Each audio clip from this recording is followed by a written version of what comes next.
Bonsoir à tous et bienvenue à cette nouvelle analyse.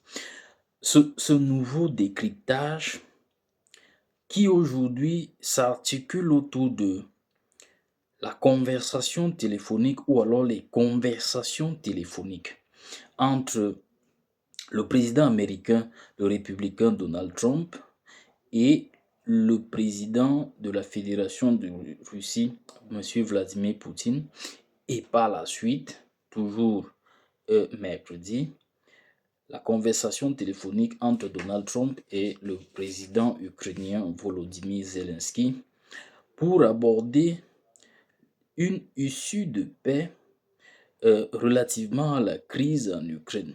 Crise, comme vous le savez très bien, qui perdure, qui est pérenne depuis février, exactement le 22 février 2022. Et donc, la thématique que nous voudrions décrypter aujourd'hui s'intitule L'art de la négociation. Trump, Poutine et l'avenir de l'Ukraine. Donc, sachez que mercredi, Donald Trump a annoncé sur sa plateforme Truth Social avoir entretenu une conversation prolongée et très productive avec le président russe Vladimir Poutine, au cours de laquelle les deux dirigeants ont convenu d'entamer immédiatement des négociations concernant la situation en Ukraine. Selon les informations fournies par le Kremlin, Poutine a exprimé son souhait de trouver une solution durable au conflit ukrainien par le biais des pourparlers de paix. Le porte-parole du Kremlin, Dmitry Peskov, a déclaré que le président russe avait souligné l'importance d'aborder les causes profondes du conflit. Voyez-vous? Et il est important que cette donnée, cette précision du président de la Fédération de Russie soit comprise au moment où nous sommes encore en plein dans notre introduction. Parce que une grande orientation et motivation de cette analyse consistera à mettre en exergue, à faire ressortir les véritables motivations derrière ce triste et douloureux conflit. Parce qu'il n'est pas possible d'envisager une issue de paix sans toutefois établir les causes, les véritables alors, celles qui sont décryptées sans passion, sans manipulation et sans politisation. C'est cela qui permettra de dégager l'orientation de paix idoine pour la crise qui aujourd'hui a généré un lourd tribut en vies humaines, en déportation. Non seulement pour les adultes et pour les enfants, c'est déjà plus de 10 millions de la population ukrainienne déportée. Donc, il faut l'avoir en esprit et ne pensez pas que le président de la Fédération de Russie le disait accidentellement. Parce qu'il est nécessaire de comprendre d'ores et déjà quelles sont les causes. Et ça, c'est accessoirement parce que ce n'est pas là la problématique fondamentale que nous allons aborder. Ainsi,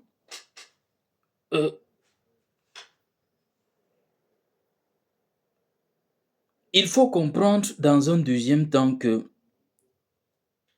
la volonté du président de la Fédération de Russie, manifestée, exprimée à l'occasion, à la faveur de cette conversation téléphonique, était également de trouver une issue pérenne qui pouvait être atteinte à travers des discussions à venir, c'est-à-dire des discussions de paix. Donc, au cours de cet entretien d'une heure et demie, les deux chefs d'État ont convenu que le moment était venu pour tous les pays de collaborer. Poutine a également saisi cette opportunité pour inviter Donald Trump à se rendre à Moscou. Vous voyez, nous avons évolué. le leader de la Fédération de Russie estime désormais qu'il a un partenaire avec qui il peut y avoir une discussion, une collaboration franche en tête à tête. Il n'y en a jamais eu, souvenez-vous, avec le leader euh, des États-Unis, le leader précédent des États-Unis. Mais là, il y a soudainement déverrouillage non seulement d'opportunités de paix, mais aussi de dialogue. Et c'est un grand pas et un véritable acquis cimenté dans cette crise. Donc, le président de la Fédération de Russie a exprimé sa disponibilité à accueillir des responsables américains en Russie, notamment dans le cadre des efforts visant à établir la paix en Ukraine. Peskov a ajouté que Poutine et Trump avaient également décidé de maintenir des contacts personnels, y compris la possibilité d'organiser des rencontres en tête-à-tête. Ce mercredi, Volodymyr Zelensky a également eu un entretien téléphonique avec Donald Trump, comme l'a annoncé la présidence ukrainienne peu après la conversation entre le président américain et son homologue russe. Le porte-parole de Zelensky, Sergei Nikiforov, a confirmé aux journalistes que cet échange avait bel et bien eu lieu. Et ça me permet de ressortir quelque chose qui relève peut-être pas du sentiment personnel, mais je pense que c'est du sentiment personnel. Peut-être je sors de l'analyse, mais je voudrais exprimer une conviction personnelle. C'est que le président de l'Ukraine est certainement l'un des plus heureux de l'issue du dénouement des élections présidentielles, du récent scrutin présidentiel aux États-Unis, ayant porté à la tête de cette grande nation, de cette première puissance mondiale, le républicain Donald Trump. Non pas par une certaine animosité avec son prédécesseur, mais simplement parce que c'est lui qui semble offrir le cadre idoine pour le retour à la paix et la construction de la stabilité qui va être le prochain chantier de l'Ukraine. Il ne peut évidemment pas l'assumer, l'affirmer ouvertement, mais ma perception et ma conviction est que euh, l'issue des élections aux États-Unis d'Amérique en 2024, novembre 2024, a entre autres généré un heureux silencieux compte tenu de la conjoncture et surtout du soutien reçu de l'administration précédente aux États-Unis d'Amérique.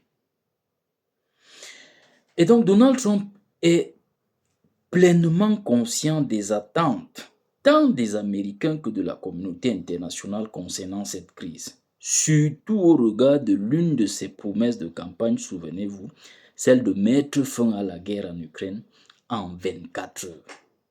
Avant même son ascension à la présidence, Trump avait déjà exprimé à plusieurs reprises son désir de mettre un terme au conflit et de rencontrer le président russe pour en discuter. Et ça nous permet d'aborder la problématique centrale, celle que nous voudrions décortiquer à la faveur de cette analyse. C'est de comprendre pourquoi il semble que la solution à la fin de la guerre en Ukraine repose principalement sur les États-Unis d'Amérique. Vous voyez, à l'issue de cette annonce, l'annonce de la conversation téléphonique, l'ensemble des médias occidentaux se sont emparés de cette information, alors que il ne s'agit là, entre guillemets, que d'une banale conversation téléphonique entre deux dirigeants.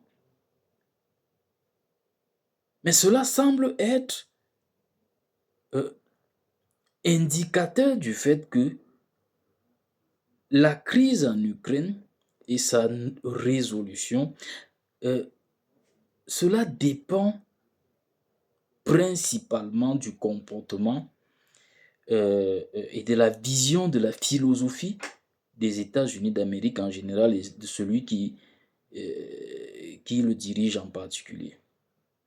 Donc, depuis l'entrée en fonction de l'administration Biden, les États-Unis ont apporté un soutien à l'Ukraine dans son effort de guerre à hauteur de plus de 65 milliards de dollars selon le département américain entre février 2022 et 2024, à peine 2 années. C'est énorme. Et on ne peut pas prétendre que c'est un comportement conventionnel des États-Unis d'Amérique. Chaque fois qu'une nation est confrontée à un conflit armé, quand bien même il serait asymétrique, ce montant dépasse largement les contributions des pays européens. Il est donc légitime de se questionner sur l'opportunité d'une telle dépense. Mais vous voyez, à ce sujet, la raison principale est sans appel. Elle est claire. La guerre en Ukraine, en réalité, est un conflit par procuration. Et vous voyez, on revient d'abord à l'origine.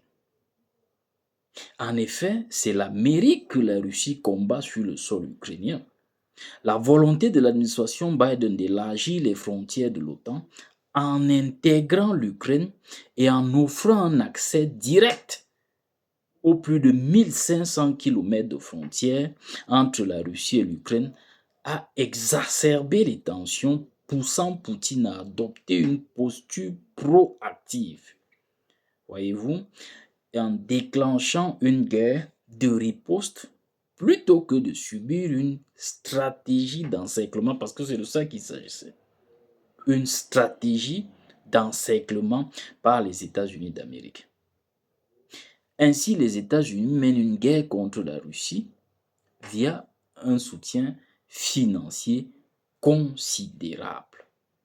Vous voyez bien que cette aide trahie est révélateur du fait que l'Amérique est impliquée, elle fait partie des acteurs principaux de ce conflit. Il va de soi donc qu'un dirigeant ayant une vision différente de l'OTAN par rapport à celle de l'administration Biden pourrait inéluctablement mettre fin à cette crise. La question qui se pose donc est de savoir comment. Et là, nous revenons à l'une des déclarations faites par Donald Trump durant sa campagne. Ce dernier a continuellement critiqué l'aide militaire accordée à l'Ukraine par Biden. Et à ce niveau, sachez que ce point est crucial. La suppression de cette aide équivaudrait à une réduction de l'implication indirecte des États-Unis dans ce conflit et, in fine, à la fin des confrontations armées. Parce que cela est démontré depuis le début même de cette crise, l'Ukraine ne peut pas tenir tête à la Russie de manière autonome. C'est tout simplement impossible, sauf dans la propagande et le tapage médiatique, principalement orchestré et fabriqué par l'OTAN. Elle a tenu 2 années et avec d'énormes angoisses et difficultés à la faveur de cette énorme aide financière, matérielle, militaire des membres de l'OTAN, c'est-à-dire des États-Unis et puis de l'Europe. Individuellement, elle n'aurait jamais pu tenir longtemps. Donc, c'est un point non pas accessoire, mais c'est le cœur même de la soutenabilité de la crise, de la guerre de la part de l'Ukraine. Et il est important que vous le sachiez. Donc, par la suite, des questions se poseraient concernant les territoires acquis par la Russie durant la guerre. Voilà un certain nombre de questions qui se posent étant donné que l'on s'oriente désormais vers la logique de la pacification de ce conflit. Vous voyez, de telles problématiques nécessitent des négociations diplomatiques impliquant des concessions ainsi que des compromis d'intérêt. Ça, c'est un thème technique dans les négociations. Des questions telles que la paternité des territoires conquis et l'échange des prisonniers pourraient être abordées dans le cadre d'un accord de paix, mais le plus important, c'est d'ores et déjà que les armes cessent de crépiter et que les Ukrainiens, que la saignée démographique en Ukraine puisse immédiatement s'interrompre. Pour finir, l'évolution récente des discussions entre Donald Trump et Vladimir Poutine, ainsi que l'engagement de Trump envers Volodymyr Zelensky, souligne un tournant potentiel dans la dynamique du conflit ukrainien. Alors que les États-Unis sous l'administration Biden ont intensifié leur soutien à l'Ukraine, la proposition de Trump d'initier des négociations avec la Russie pourrait ouvrir la voie à une résolution diplomatique. La guerre en Ukraine, souvent perçue comme un affrontement indirect entre les États-Unis et la Russie, nécessite une approche stratégique qui va au-delà des simples aides militaires. En envisageant une réduction de l'implication américaine, Trump pourrait favoriser un cadre propice au pourparlers de paix. Cependant, cela implique des concessions délicates sur des questions de territoire et de sécurité qui ne pourront être résolues qu'à travers un dialogue constructif entre toutes les parties prenantes. Ainsi, la clé, le chemin de salut pour mettre fin à ce conflit réside dans la capacité des dirigeants à transcender les tensions géopolitiques et à privilégier la diplomatie. La volonté d'établir des contacts directs et de maintenir des discussions ouvertes entre les États-Unis, la Russie et l'Ukraine sera essentielle pour parvenir à une solution durable et pacifique. Merci infiniment de nous avoir suivis. Nous vous invitons à vous abonner à cette page afin de bénéficier de davantage d'analyses objectives et pertinentes sur l'actualité internationale. Une fois de plus, merci et à très bientôt.